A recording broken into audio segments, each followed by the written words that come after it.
warahmatullahi wabarakatuh. Saya Widya Rahmadani dengan NIM 2030109035 ingin melengkapi tugas ujian akhir perencanaan pembelajaran pendidikan, yaitu mengenai RPP.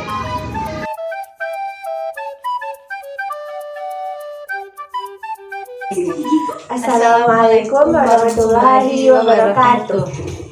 Baiklah, kami pada hari ini akan mewawancarai Ibu Arlendi yang sebagai guru TK Aisyah Sungai Buloh, Kecamatan Banu Hampung. Bagaimana penyusunan atau langkah-langkah yang harus kita lakukan dalam menyusun RPP? Baiklah, Ibu akan mencoba menjawabnya. Kalau dalam penyusun RPP biasanya dimulai dari yang pertama itu kita susun dulu program semester. Setelah program semester baru kita lanjut ke RPPM. Setelah RPPM lalu kita buat RPPH. Dari RPPH baru kita lanjut ke penilaian. Dalam penilaian itu ada 3, itu ada penilaian teknis, habis itu ada sifat. Cara membuat RPP dari program semester udah tahu kan apa bentuk program semester, udah tahu Bentuknya sudah, Bu, tapi Kayak penurunan KIKD gitu. Oh gitu kan. Kalau kan di program semester itu kan ada 6 indikator kan. Ini kan misalnya dalam 1 minggu itu kan banyak tuh KIKD-nya di program semesternya. Nanti kita ambil untuk pindahkan ke misalnya ada kode 61.1, ambil 1 kan, nanti cari pula FM. Nah, ambil FM tuh di program itu berapa munculnya, misalnya ambil 1 pula, masukkan untuk 1 minggu. Nanti pokoknya ke 6 indikator itu dimasukkan ke PPM untuk 1 minggu. 6 aspek perkembangan. Iya. Kalau di RPPM itu ada kegiatan pembelajaran gitu kan, berarti Iya, ada. dipilih untuk RPPH atau Iya, kalau kolom RP program semester kan cuman KIKD kan gitu kan ya, auto minggu kan sebelahnya, minggu pertama, minggu kedua ada persen. di PPM. Kalau di PPM ya, kalau persen kan ada. Ya. Kalau di PPM kan KI itu KIKD itu rencana kegiatan sebelahnya. Terus kolom yang di sampingnya kalau kita pakai area, misalnya langsung diberi kegiatan area yang 1 minggu itu apa, misalnya kalau sentra, misalnya sentra seni 3 kegiatan, misalnya sentra Malo 3 kegiatan, misalnya digambarkan di situ di RPPM. Kalau itu bisa Ibu menerangkan kan? Gitu, yang tema-tema kan, tema misalnya ada satu tema tuh ado barang minggu misalnya kan, itu bikum ado di akhir tema tuh ada puncak tema. Iya. Ada puncak tema. Iya, misalnya tema binatang misalnya kan, tema binatang tuh misalnya ada belajar binatang hutan, binatang darat, air, ya bersayap kan. Nanti boleh kita pas binatang hutan misalnya diajak anak ke kebun binatang. Itu puncak temanya misalnya. Tiap tema yang kita gunakan tuh pasti ada puncak tema atau Kalau sebagusnya ada puncak tema. Nah, kayaknya misalnya tema makanan minuman itu bisa anak misalnya puncak temanya bikin jus misalnya, ya betul langsung. Misalnya yang murah misalnya anak buat nasi goreng dengan bumbu, misalnya ada puncak tema. Bagusnya ada setiap tema itu ada puncak temanya. Ada banget yang RPP kok Bu, kalau tiap-tiap KD di tema tuh kan boleh KD-nya berulang-ulang. Boleh, misalnya kan 611 misalnya di hari Senin diambil, nanti muncul lagi dari Rabu misalnya. Boleh. kalau tema tuh sebenarnya di bawah itu ada berapa? Kalau kan yang kami sekarang ada 4 tema semester 1, 4 tema semester 2 sekarang tuh. Nah, tapi itu tergantung. Kalau tema tuh kan kita, kalau pelaksanaannya tergantung, misalnya tema itu kan yang terdekat dengan anak, kita apakan dulu misalnya kalau kondisi lingkungan sekolah kita, misalnya kalau kita di desa tanaman kita budaya lokal, kalau di hutan lo, ini kan boleh, tergantung di mana sekolah kita berada. Aduh, Pak saya lihat. Iya. Kalau tema-tema tuh kalau yang ibu ketahui misalnya kalau di TK ibu misalnya kalau semester 1 tuh tema diri sendiri, tuh lingkungan, setelah itu Keluarga. di lingkungan tuh terbagi keluarga, ada masjid, ada rumah ibadah, ada sekolah, ada rumah kan. Kalau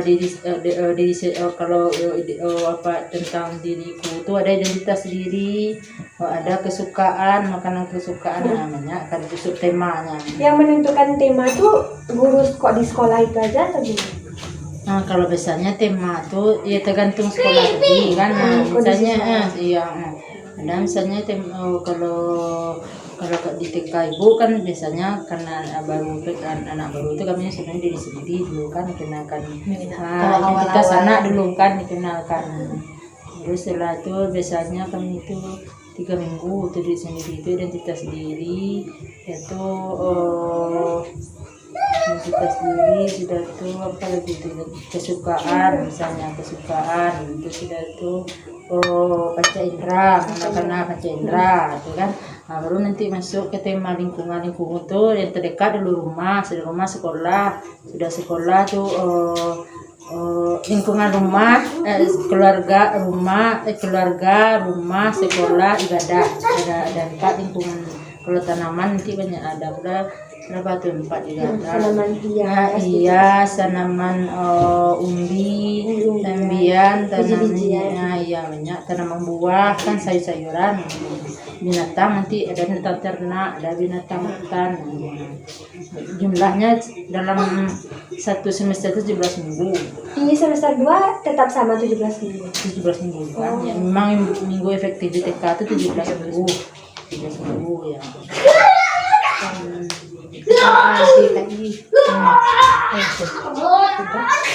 Iya. Kalau Kak Ika itu kan misalnya di program semester itu kan misalnya 6 itu muncul misalnya 4 Kak IKD misalnya Kak ini kan ya misalnya ada muncul misalnya cuma 1.1 misalnya 3.1 misalnya atau 4.2 3.2 cuma 4 munculnya kan dalam seminggu itu kan ada 6 hari. Boleh misalnya ini diambil dalam seminggu itu 2 kali misalnya ini satu saja ini 2 boleh sekarang.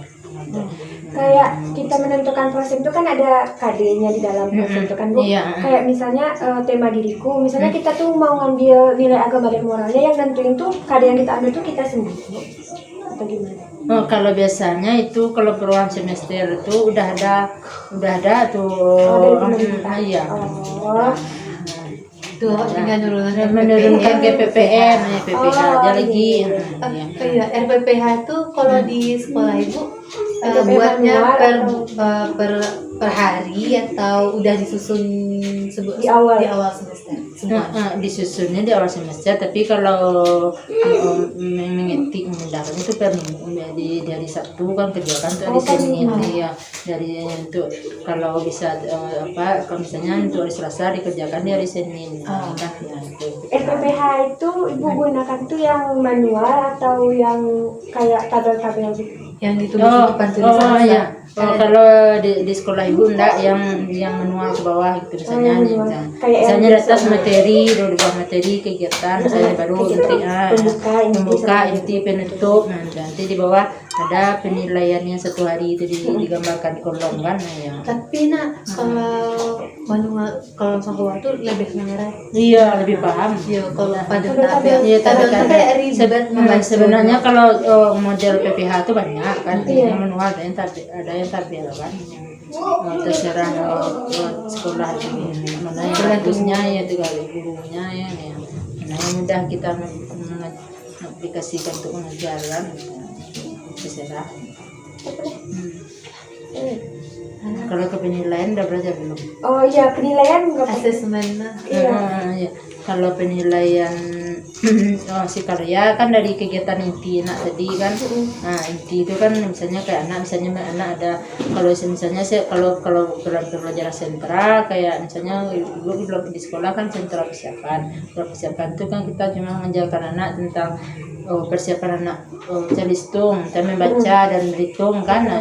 Nah, tidak ada kita mengajarkan misalnya balok hari itu di sentra tuh, nah sekitar di sentra balok kita mengajarkan puzzle, mengajarkan menyusun geometri, yang gitu, mengajarkan urut pola misalnya itu di sentra balok kita kan.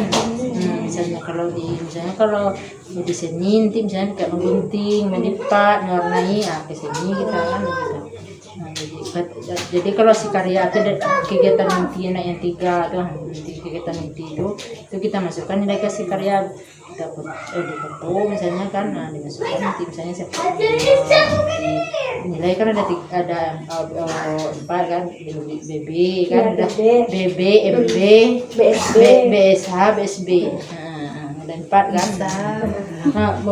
Belum bisa belum berkembang, mulai berkembang sesuai harapan, berkembang sangat baik.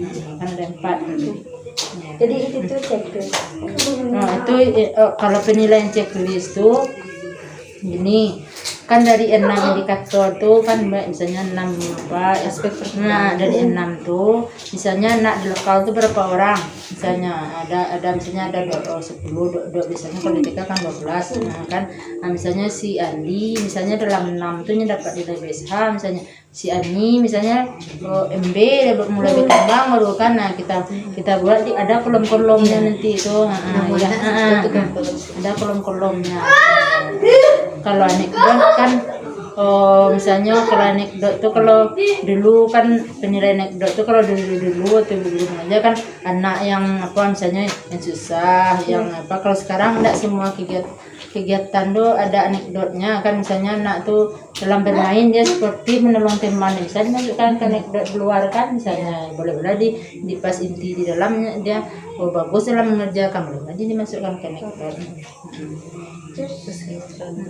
Iya.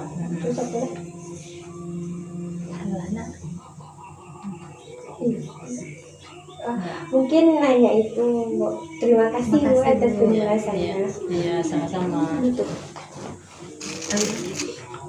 Baiklah, mungkin sekian hasil wawancara kami pada hari ini. Apabila ada kesalahan kami mohon maaf. Assalamualaikum warahmatullahi wabarakatuh. Dari hasil wawancara dan beberapa sumber yang saya dapatkan, dapat diketahui bahwa rencana pelaksanaan pembelajaran atau RPP adalah rancangan guru untuk melaksanakan kegiatan bermain yang memfasilitasi anak dalam proses belajar. RPP dibuat sebelum kegiatan pembelajaran dilaksanakan. RPP itu sendiri mengacu pada karakteristik anak dan lingkungan. Sebelum menyusun RPP, kita harus memahami yang pertama yaitu STPPA atau Standar Tingkat Pencapaian Perkembangan Anak. STPPA ini mengacu pada Permendikbud 137 tahun 2014. Yang kedua ada KI dan KD. Hal ini berguna sebagai capaian hasil pembelajaran. Yang ketiga, menetapkan materi pembelajaran sebagai muatan untuk pengayaan pengalaman anak. Kompetensi inti atau KI. KI terdiri atas 4. Yang pertama, KI 1 membahas tentang spiritual, KI 2 membahas tentang sikap sosial, KI 3 membahas tentang pengetahuan, KI 4 membahas tentang keterampilan. Aspek perkembangan anak ada 6, yaitu nilai agama dan moral, fisik motorik, kognitif, bahasa, sosial emosional, dan seni. Tujuan dari penyusunan RPP yaitu 1. Pencapaian KI dan KD. 2. Mendukung keberhasilan pengelolaan pembelajaran yang bermakna. 3. Mengarahkan guru untuk menyiapkan alat dan bahan yang diperlukan. Yang keempat, mendukung keberhasilan pelaksanaan pembelajaran. RPP itu sendiri terbagi atas Prosem, RPPM, dan RPPH. Prosem berisi daftar tema satu semester yang dikembangkan menjadi subtema atau sub-subtema, serta kompetensi yang ditetapkan untuk dicapai pada setiap tema dan alokasi waktu di setiap temanya. Langkah penyusunan Prosem. Yang pertama, membuat daftar tema satu semester. 2. Mengembangkan tema menjadi subtema dan sub-subtema. 3. Menentukan alokasi waktu untuk setiap tema. 4. Menetapkan KD di setiap tema. RPPM 1. Identitas program layanan mencakup nama satuan PAUD, semester, bulan, dan minggu, tema, subtema, dan sub-subtema, kelompok usia anak. Kompetensi dasar. Kompetensi dasar yang dimasukkan ke dalam RPPM harus dengan ketentuan 1. KD dalam RPPM harus sesuai dengan KD yang ada di Prosen. 2. KD mencakup seluruh aspek perkembangan anak. 3. KD untuk subtema dapat diambil seluruhnya atau sebagian KD yang ada di tema. 4. KD yang sudah dipilih dapat digunakan kembali. 5. KD dituliskan dengan berurutan. 6. KD berada di kolom setelah identitas. 3. Materi pembelajaran. Dengan penjelasan, materi pembelajaran diambil dari materi pembelajaran yang sudah dijabarkan di KTSP. Materi pembelajaran diambil sesuai dengan kemampuan belajar anak. Materi pengembangan sikap dimasukkan ke dalam SOP dan terus diterapkan. Terakhir, materi pembelajaran dikaitkan dengan subtema atau sub-subtema. 4. Rencana kegiatan dengan poin 1. Rencana kegiatan berisi kegiatan yang harus diikuti oleh anak. 2. Rencana kegiatan harus menarik dan membebaskan anak untuk memilih. 3. Setiap kegiatan harus bervariasi. 4. Jumlah kegiatan di setiap harinya minimal 4 kegiatan. 5. Kegiatan harus mencerminkan kegiatan saintifik. 6. Rencana kegiatan memperhatikan model pembelajaran. 7. Rencana kegiatan memberi pengalaman yang nyata. 8. Rencana kegiatan disesuaikan dengan tema. 9. Setiap tema dikuatkan dengan puncak tema. 10. Materi pembelajaran dapat diulang-ulang. Selanjutnya RPPH. RPPH merupakan acuan mengelola kegiatan bermain dalam satu hari yang memuat komponen-komponen yang ditetapkan. Komponen-komponen RPPH yaitu identitas program, materi, alat dan bahan, kegiatan pembuka, kegiatan inti, kegiatan penutup, dan rencana penilaian. Contoh Prosem.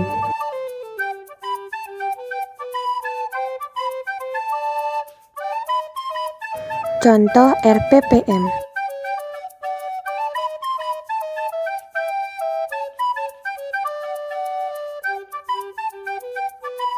Contoh RPPH.